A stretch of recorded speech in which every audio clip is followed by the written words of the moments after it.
Every few years, we all go through the same ritual. Politicians promise change, the media hypes up the most important election of our lifetime, and millions head to the polls believing their vote will make a difference. And then, nothing really changes. Different faces, same results. From Obama's hope and change to Brexit, the endless promises to fix housing in Australia and Canada, democracy is starting to look more like a mirage. The wars continue, the cost of living keeps rising, the rich get richer. And you're left wondering if any of this actually matters. But is this voter apathy justified? Or is democracy really just an illusion? Even I haven't escaped this feeling of disillusionment. In Australia, voting is mandatory, so I drag myself to the polling booth knowing deep down not much is going to change. Across the democratic West, more people feel like democracy itself might be a bit of a scam, and the data backs this up. In the United States, trust in democracy is at an all-time low. Just 28% of Americans are satisfied with how the system is working, down dramatically from 61% in 1984. And it's not just an American issue. Across the Atlantic, trust in the UK government is similarly bleak. Nearly half of Britons now say they almost never trust any government, regardless of the party, and 4 out of 5 think their political system needs a major overhaul. When people lose faith in democracy, they stop participating. In the UK, general election turnout fell from 78% in 1992 to just 59% in 2001, a historic low. Even recently, turnout has barely improved. And in the US, despite supposedly record-breaking turnout in 2020, voter participation still ranked 31st among 50 democracies worldwide. Almost 40% of eligible voters didn't participate, even amidst years of intense Trump hatred, a global pandemic, and the massive energy behind movements like Black Lives Matter. But why does this happen? The simple truth is, even when elections bring in new governments, major policies remain largely unchanged. Left-wing or right-wing, liberal or conservative, it rarely matters. Core issues like foreign policy, corporate influence, and economic structures barely shift. In the US, presidents change, yet budget deficits grow. Military spending remains untouchable, and corporate lobbying still shapes policy. In the UK, Brexit was pitched as a revolutionary change to restore prosperity and sovereignty. But years later, economic stagnation, labour shortages, and rising living costs persist. In Australia, politicians repeatedly promise fixes to immigration, housing, and affordability. But housing prices soar, and corporate interests keep pulling the strings. This is political stagnation. Different leaders, same outcomes, and that's the core of the illusion. Which brings me to the two-party system. Welcome to the cable access televised debate between a giant douche and a turd sandwich. Have you seen the movie The Prestige, directed by Christopher Nolan? In it, Michael Caine explains the 3 parts of every magic trick: the pledge, the turn, and the prestige. First comes the pledge. The magician shows you something ordinary: a rabbit, a coin, a deck of cards. Something simple, something familiar, something you think you understand. Then there's the turn. The magician takes that ordinary thing and makes it vanish. Your expectations are flipped upside down, leaving you baffled, wondering how they did it. Finally, the prestige. The magician brings back what disappeared, completing the illusion. You're left amazed, convinced you've seen something extraordinary. Believe it or not, democracy in the West, especially our two-party systems, operates almost exactly like a magic trick. In the US, you have Democrats and Republicans. In the UK, Labor and the Conservatives. In Australia, it's Labor and the Liberal National Coalition. Canada has the Liberals and Conservatives. These parties frame themselves as fierce opponents, fighting bitterly over every issue. Yet, in reality, they're two sides of the same coin, keeping society's fundamental structures unchanged. This is exactly where the illusion begins. Democracy promises real choice. Every election, voters are presented with 2 seemingly distinct options, each promising dramatic change. Campaign ads flood screens, candidates passionately debate, and media proclaim it's the most important election ever. This is the pledge. a convincing illusion of choice. Then comes the turn, the moment after the election when the dust settles and nothing truly changes. In America, presidents change, but military spending stays enormous, corporate interests remain powerful, and the national debt climbs. In Britain, Brexit was sold as revolutionary, but corporate power still dominates, the economy struggles, and everyday life hasn't improved. In Australia, politicians promise affordable housing and immigration reform, yet housing prices soar and immigration policies hardly budge. No matter who wins, real policies, economic, foreign, regulatory, remain surprisingly consistent. The parties aren't genuine adversaries. They're collaborators protecting common interests behind the scenes. And finally, we have the prestige, the reveal. After cycling between these parties, voters eventually notice nothing substantial ever improves. Third-party alternatives exist, but the system is structured to ensure they never gain power. Electoral rules, media biases, and funding dynamics all conspire against genuine alternatives. In the US, third-party candidates can't realistically win due to the Electoral College. In Britain, smaller parties win significant votes, but very few seats due to the first-past-the-post voting. In Australia, independents and minor parties fight an uphill battle against entrenched coalitions. This is why voter turnout declines. The audience is finally catching on. But if democracy is an illusion, who exactly are the illusionists pulling the strings? By the way, if you're enjoying this video, don't forget to hit the subscribe button and give it a thumbs up.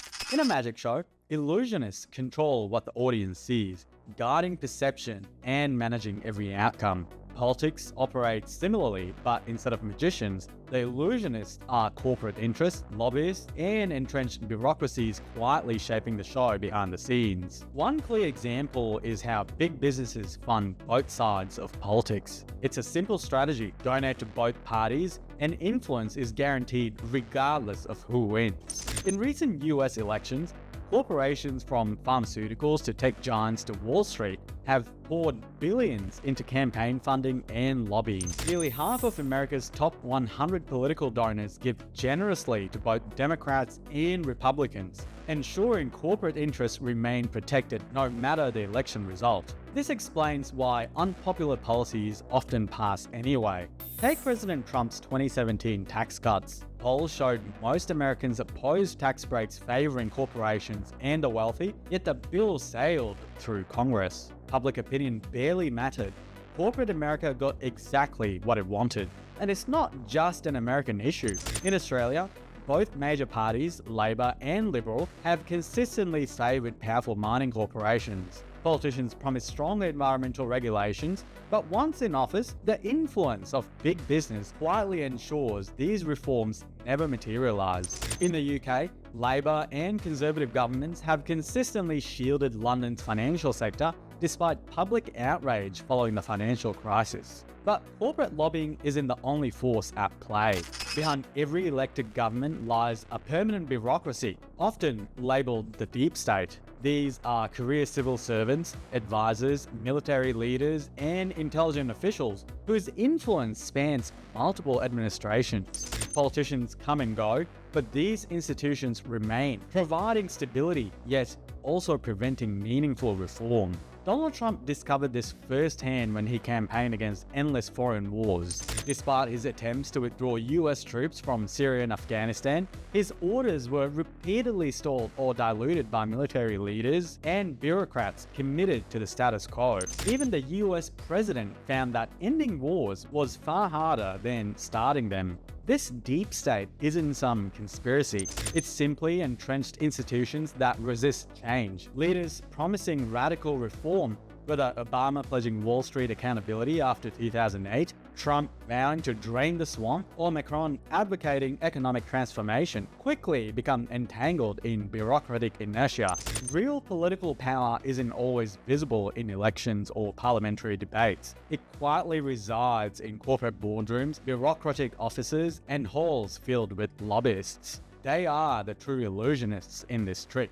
You're watching the stage, but not seeing what's happening behind the curtain. Even when policies do shift, the changes are carefully limited, just enough to maintain the illusion of progress without fundamentally altering the system. Take healthcare in the US. Politicians continually promise reform, cheaper insurance, better coverage, universal care, yet the system remains largely the same: expensive, complicated, and profitable for insurance and pharmaceutical companies. The Affordable Care Act was the most significant healthcare change in decades, yet it was essentially a compromise designed to work within the existing system rather than overhaul it completely. In Australia, politicians endlessly pledged to fix the housing crisis. They introduced minor adjustments like first home buyer grants or slight tweaks to interest rates, but bold actions to genuinely lower housing prices never occur, because the system itself is built to benefit banks, investors, and developers. Policies such as negative gearing and capital gains discounts ensures housing remains a speculative asset rather than a necessity. Even Brexit, sold as Britain's most radical political shakeup in decades, became mostly symbolic. Yes, the UK left the EU, but economic elites stayed in power, regulatory structures persisted under new names, and promised prosperity never materialized. Brexit didn't deliver the revolution it promised. It merely provided politicians with a convenient scapegoat for ongoing stagnation. This is modern democracy. Governments change, policies shift, but the fundamental power structures remain untouched. Which brings me to Donald Trump's second term. From the moment Trump descended that escalator in Trump Tower, he was a political wildcard. Pollsters couldn't predict him, the media struggled to explain him, and the establishment was caught completely off guard. Is it to take property from an elderly woman? Let me talk. Quiet. How tough is it? A lot of times.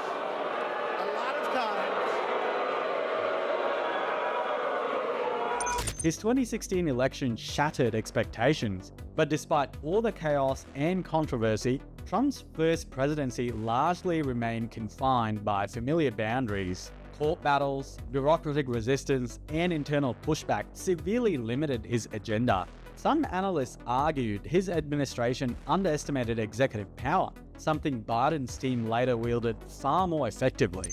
But now, things are dramatically different. After enduring years of legal battles and 2 assassination attempts, Trump returned stronger and less restrained. He secured not just the presidency, but also a clear popular vote victory, something Republicans hadn't achieved in decades, alongside a unified Republican Congress. Perhaps Americans, exhausted by political gridlock, economic anxiety, and declining trust, were genuinely ready for radical change. And radical changes quickly followed. Trump established the Department of Government Efficiency, led by Elon Musk, specifically to dismantle entrenched federal bureaucracies. Musk's role is straightforward: neutralize the administrative state before it can resist. Trump has also intensified his aggressive trade stance. This time, tariffs aren't aimed solely at competitors like China. They impose aggressively on traditional allies, including Canada and the EU. Trump claims this approach protects American industry,